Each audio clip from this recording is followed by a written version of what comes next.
नमस्कार मंडळी, मी उर्मिला तुम्हा सर्वांचं आपल्या यूट्यूब चॅनलवर स्वागत करते। आज आहे गुढीपाडवा।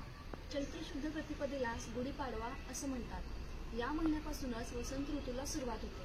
झाडांना नवीन पाणी फुटायला सुद्धा सुरुवात होते आणि वातावरण अगदी आनंदमय असतं, कारण हिंदू नववर्षाला आणि मराठी नववर्षाला आजपासूनच सुरुवात होते। महाराष्ट्रातच नाही तर साऊथमध्ये सुद्धा हा सण उगादी म्हणून साजरा केला जातो। युग म्हणजे काळ आणि आदी म्हणजे सुरुवात, म्हणजेच काळाची सुरुवात। हिंदू पुराणानुसार ब्रह्मदेवाने आजच्या दिवशी सृष्टीची निर्मिती केली होती आणि असं सुद्धा म्हणलं जातं, जेव्हा या दिवशी रामाचा राज्याभिषेक करण्यात आला होता त्या दिवशी प्रजेनं गुढं उभारून त्यांचा आनंदोत्सव साजरा केला होता। ॲस्ट्रॉलॉजीनुसार हा दिवस 3.5 मुहूर्तापैकी एक मानला गेलेला आहे, कारण आजच्या दिवशी सारे ग्रह आणि नक्षत्र अत्यंत अनुकूल परिस्थितीमध्ये असतात। त्यामुळे आजच्या दिवशी कोणत्याही नवीन कार्याची सुरुवात करणं किंवा नवीन वस्तू खरेदी करणं अत्यंत शुभ मानलं गेलेलं आहे। जितक्या उत्साहाने आपण न्यू इयर साजरा करतो तितक्याच उत्साहाने आपण आपले इतरही सण साजरे करायला हवे, कारण आपली प्रथा पुढे घेऊन जाणारे फक्त आपणच आहोत। आता आपण बघूया गुढी उभारण्यासाठी काय काय साहित्य लागतं। गुढी उभारण्यासाठी आपल्याला लागणार आहे बांबूची काठी किंवा वेळूची काठी। तर ही वेळूची काठी उंच का असावी यामागे सुद्धा एक शास्त्र आहे। गुढी म्हणजे स्वातंत्र्याचे आणि विजयाचे ध्वज। राजा वसूच्या तपश्चर्येनंतर इंद्रदेवाने प्रसन्न होऊन त्यांना वेळूची काठी दिली आणि त्यांनी ती सगळ्यांना येता जाता दिसावी म्हणून दारात उभी केली आणि आपला आनंदोत्सव साजरा केला। त्याचबरोबर आपल्याला लागणार आहे आंब्याचे डहाळे आणि कडुलिंबाची पाने, एक कलश किंवा तांब्या सुद्धा लागणार आहे। गुढीला लावण्यासाठी एक नवकोरं ब्लाऊज पीस मी इथे घेतलेला आहे। तुम्ही एखादं नवकोरं वस्त्र सुद्धा घेऊ शकता।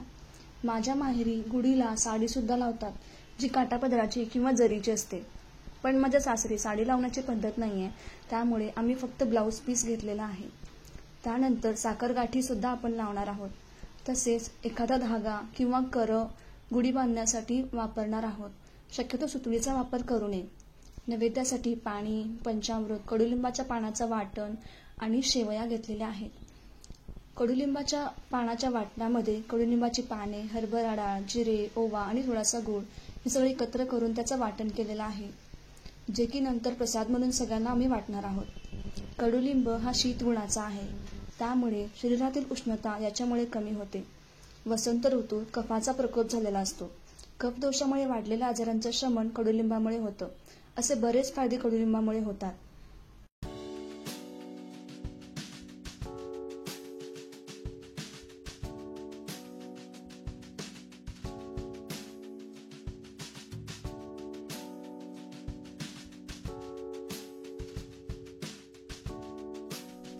दरवाजात लावण्यासाठी आंब्याच्या पानांचे तोरण आणि गुढीसाठी हार इथे मी घेतलेला आहे।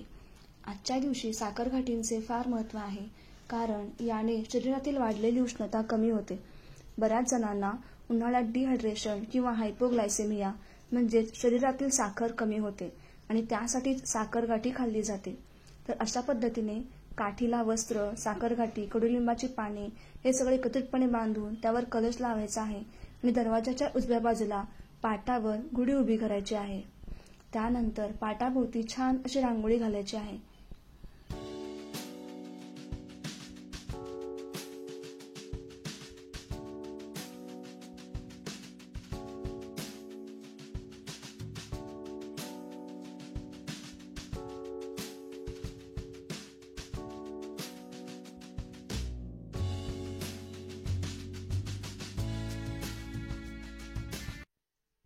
आमच्याकडे आजच्या दिवशी गोड शेवयांचा नैवेद्य दाखवला जातो। मुहूर्ताने वर्षभरासाठी शेवया करून घेतल्या जातात आणि त्याचाच नैवेद्य आज दाखवला जातो। खरं तर सगळं आपल्या श्रद्धेवर आहे। बाजारातून एक गुढी आणून त्याची पूजा केली तरी चालते, फक्त आनंदोत्सव साजरा करता आला पाहिजे।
त्याची पूजा झाल्यानंतर गुढीला सांगायचं आहे, तू जशी उंच आहेस, निळ्या निळ्या आकाशासोबत नाते सांगतेस, तसेच आमचीही प्रगती होऊ दे, असं म्हणून गुढीला मनपूर्वक नमस्कार करायचा आहे.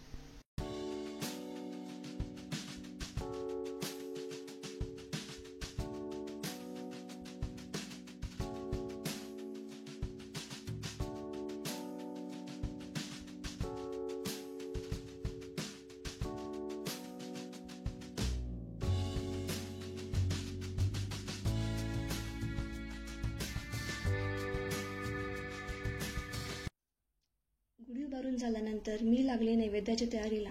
नैवेद्यासाठी आम्ही बनवलं होतं पुरणपोळी, चपाती, बटाट्याची भाजी, मसाले भात, आमटी आणि आम्रखंड. जेवण बनवून झाल्यानंतर गुढीला नैवेद्य दाखवला, घरच्या देवांना नैवेद्य दाखवला आणि मग आम्ही सगळ्यांनी एकत्र बसून छान जेवण केलं. आजचा व्लॉग कसा वाटला हे मला कमेंट करून सांगा आणि व्लॉग आवडला असेल तर लाईक आणि शेअर नक्की करा. तुम्हा सर्वांना मराठी नवीन वर्षाच्या आणि गुढीपाडव्याच्या खूप खूप शुभेच्छा. हे नवीन वर्ष तुम्हा सर्वांना छान, आरोग्यदायी आणि आनंदमय जावो हीच बाप्पाच्या चरणी प्रार्थना. भेटत पुन्हा एका नवीन ब्लॉग सोबत. तोपर्यंत बाय.